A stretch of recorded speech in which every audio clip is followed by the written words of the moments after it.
What is up, guys, and welcome back. Marvel Snap has now been launched for 2 full months, which is absolutely crazy.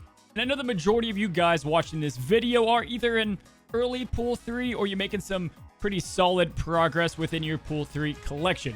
Now, as a content creator, I'm trying my best to progress my content with y'all progressing through Marvel Snap. And that can be tricky, right? Because all of our collections are pretty drastically different. Now, recently, I released my meta deck report covering the top tier options for Marvel Snap with the best possible decks that you can play this season. But today, I want this video to be something different, like a central hub for a bunch of great decks to use in early Pool 3.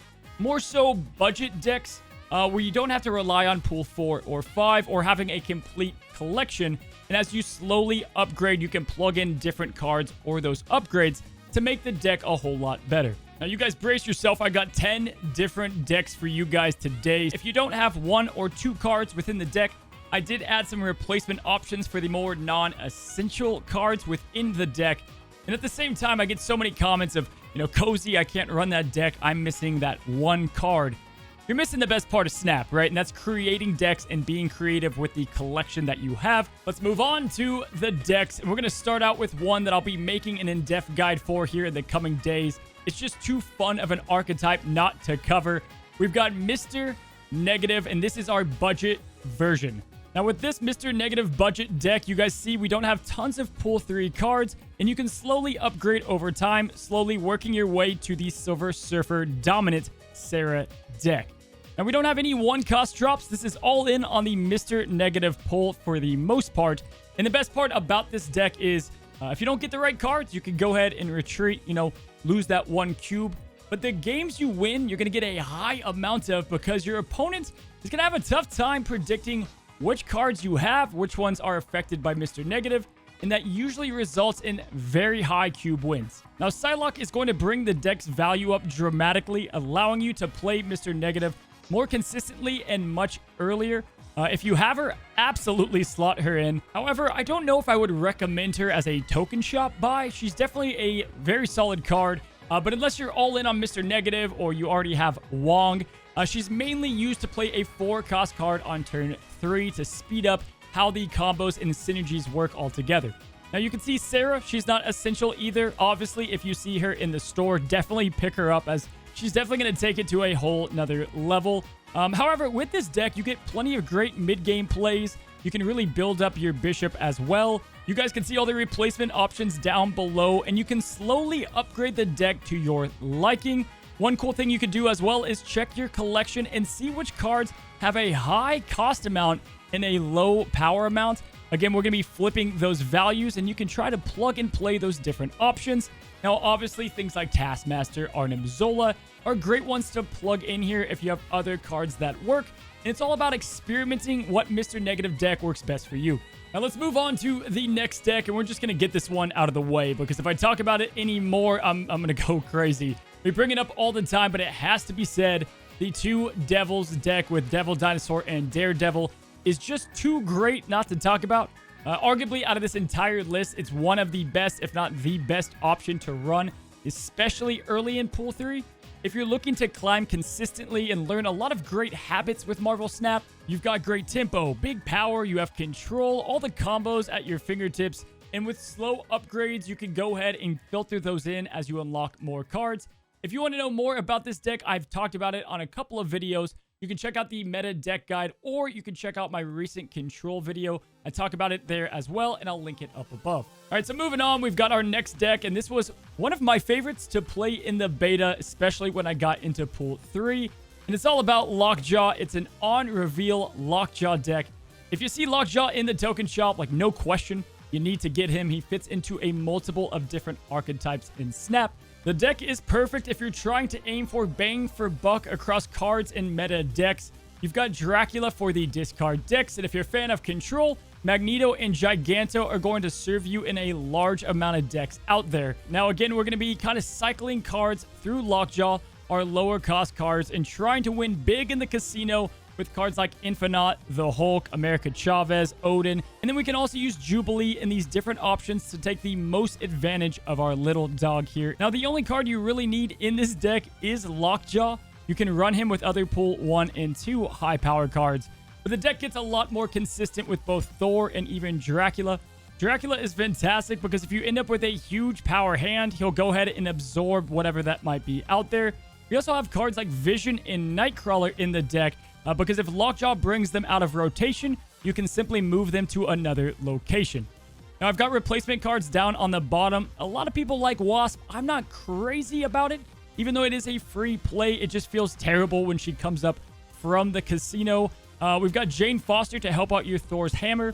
And in addition, Thor's Hammer is going to work as a 0-cost card for the Lockjaw Shuffle. We've got other just great cards in the deck. And again, if you don't have any of these big power ones, you can go with something like the Hulk or even Apocalypse to combine with Dracula if you do have him. It's a bit of a crazy deck, and there's a lot of, luck involved at some points, but the way that it's been built, it's going to kind of cut down on that luck and let the house win a whole lot more. Now with that, let's briefly talk about another Lockjaw deck that's going to be our Discard Lockjaw that you can run. Discard is a tough archetype for like budget decks because each and every unlock that you get as a discard option significantly brings the deck up in value. Now, for those of you that have the Silver Surfer, the one I have for you guys today is definitely our Silver Surfer discard deck. Now, Calling Wing, Invisible Woman, Mystique, even Absorbing Man later on are all huge upgrades to this deck. The Silver Surfer is going to combine with your discard options for a double value. Discard cards often have high power, so Swordmaster, even Lady Sif there, are going to get great bonuses from the Surfer himself. You can also run these crazy combos like Wong into Gambit into Odin, just absolutely wipe out your opponent's board. Now, odds are a lot of you should have Mystique, so pairing her up with Morbius is fantastic. Now, if you don't want to go with the Silver Surfer version of this deck, you can absolutely run America Chavez and get some huge Dracula value from it. Discard's pretty solid altogether. It is missing something when it comes to like top meta play, and the more pool 3 cards you unlock, the better it gets. But if you happen to get like Gambit, Moon Knight, some of these other kind of 3 costs and just discard options, try the deck out. It's loads of fun, but takes a little bit of practice. Okay, so if you haven't played ramp decks already, it's your new favorite deck that you haven't played. Now, looking at the deck, you can tell it's extremely friendly for those new in Pool 3. We've got cards like Devil Dinosaur, Gamora, Claw, Leech. These are all 5-cost options from the early Pool days, and you can start playing these bad boys on turn 4 after Electro. Now, you have to have Electro and Wave, really to make the deck work, I'm going to be honest. But if you have those two, you can truly start slotting and plugging in other cards to run your own ramp deck build. Until we can upgrade this deck with the cards that you see down below, like Dr. Doom, Leader, Arnim Zola, we're going to focus more with ongoing power. You can go ahead and try to play cards like Iron Man and Spectrum extremely early. Onslaught's insane. There's so much to run with just extreme power.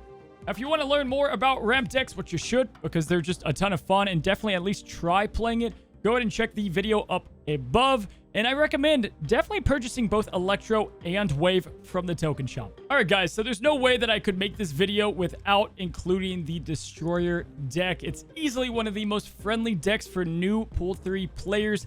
And if I'm being honest, next to 2 Devils, it might be the best, most consistent option early on. It's really hard for other players to match your power, and the basic strategy is pretty brain dead. It's one that you can go ahead and learn early and kind of get the basics out of the way, and then to master it, it takes tons of playing and prediction. Basically, any Pool 3 card that you see, Goose, Mojo, you don't need these. You could definitely just swap them out for other replacements like Bucky Barnes. Even Sandman is more of a preference option that comes from Pool 2. But for the main part, guys, you're just going to be stacking up your cards like Armor, Ant-Man, Captain America, all in one lane. And then you simply play the Destroyer on the lane that your opponent, didn't play on. Now, if your opponent decided to spread more wide, you can go ahead and play Spectrum instead. And if you happen to get lucky and pull a Tuma and some of these other options, you can definitely plug those in. This deck has tons of variety, and if you're a player that, doesn't have a ton of time for Snap, you just want to log in and kick some ass for a little bit, use the Destroyer. Let's continue on. We've got a few more decks to cover, but we've got to talk about move decks. Move decks are pretty much split into 2 different camps. You've got people over here that say they suck, and then the other side say they swear it's the best deck nobody uses, and it's kind of somewhere in the middle. Now, this is the move deck I would recommend if you want to play it in Pool 3. There are definitely tons of different options that you can slot in. In fact, if you have Silver Surfer, it definitely brings the deck's value up. You have to have either Miles Morales or Human Torch. One or the other will give you some great power to have.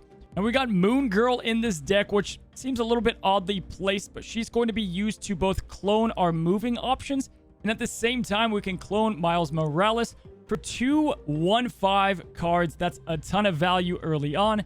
We've got Storm to close down locations and move our cards over there to reach where the opponent can't. And then, of course, you do have the Heimdall play. Now, don't rely on Heimdall every single match. That's probably why you think move decks suck. The reason you get a huge advantage with move decks is that you can go ahead and push your cards around and kind of get out of the way of locations that your opponents are kind of focusing heavy on. Move decks are going to suffer the most against, like, large power decks, but you can win tons of games with this deck right here. I've done it myself, and again, with Silver Surfer, it gets even better. If you happen to have Absorbing Man, you can go ahead and clone something like Doctor Strange. Right now, Move's biggest problem is they don't have enough cards that can move these kind of scaling cards around, but that problem will be solved here in the future. Now, if you were able to catch my most recent in-depth guide for controlled decks in Pool 3, you guys saw one of my early favorites, the Left Lane Winner. Now, this deck takes a little bit of practice, but the deck is all about shutting down either the right or middle lane with something like Storm or Professor X, and then you've got these huge cards to win the left lane. Now, the card you're going to have to really make this deck work is Giganto, and I say that because opponents just never expect the guy. I mean, he slaps so much power on the board on the left lane, and you don't have to focus on spreading your power because Storm shut down the other location, or you played a combo like Spider-Man and Professor X. We've got Vision in the deck to go ahead and move to one of those closed-off locations, or Captain Marvel is a reliable play as well. Infinite, Hulk, Devil Dinosaur can all work as options if you don't want to run Giganto, and you can plug in White Queen as well instead of something like Spider-Man. But again, the deck does get better as you continue to upgrade it. Now, this video's gone long enough, but I quickly want to talk about 2 decks that you guys have heard plenty on, and just like some of these that I've mentioned today, I've got a full video that kind of breaks down the basics. But if you're just looking for like the image of the deck, we've got both the Patriot deck for the first one. We're not going to break this deck down. I've done it so many times, and I'm sure you guys at this point have expected that it'll be on this list. Now, yes, the Patriot is a top tier early pull 3 option and meta pull 3 option. One of my favorite cards, honestly, as it opens up so much of your collection for cards that you already have. Again, check up above for the full in-depth guide for the Patriot deck. And it's one that you can continue to scale.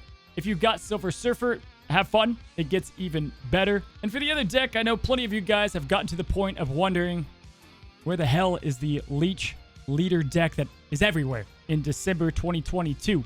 And I'm going to briefly show it up on the screen here. Here is the Leech deck, though, the Aliens Man, as I like to call it, if you want to know the basics of the deck. Now, you do need some core staple cards, but it's all about abusing the green min in both Leech and Leader.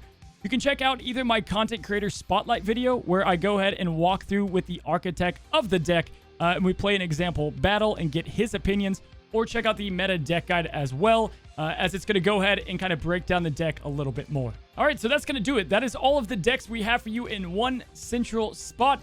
If you're wondering where the hell is the Destroy deck, that's one of the best in the game, Cozy. You're right, and I've got a full in-depth guide coming for that, actually. It's my next video, breaking down all of those options in a much more in-depth look. For my last point, I do want to say, if you are losing with these decks, or maybe you've tried some of these decks and they're just not working, give it some time, guys. I see people complain all the time that this deck keeps losing. I lost 4 games in a row. Odds are you either had bad RNG, bad card pulls, maybe your opponent happened to play a good counter to the deck. Learn the flaws, learn how it works best, and then plug and play different cards to really suit your own playstyle. Thank you guys so much. Because of you, we are almost at under 70% of you guys are not subscribed. So 30% of you guys watching are subscribed to the channel. And if you guys like in-depth guys, like fun content, and want to support the channel, go ahead and like the video and subscribe today. If you want access to these graphics, I'll be putting them on my Twitter and Discord. You can find those links in the description below. Till the next video, guys, of course, happy snapping.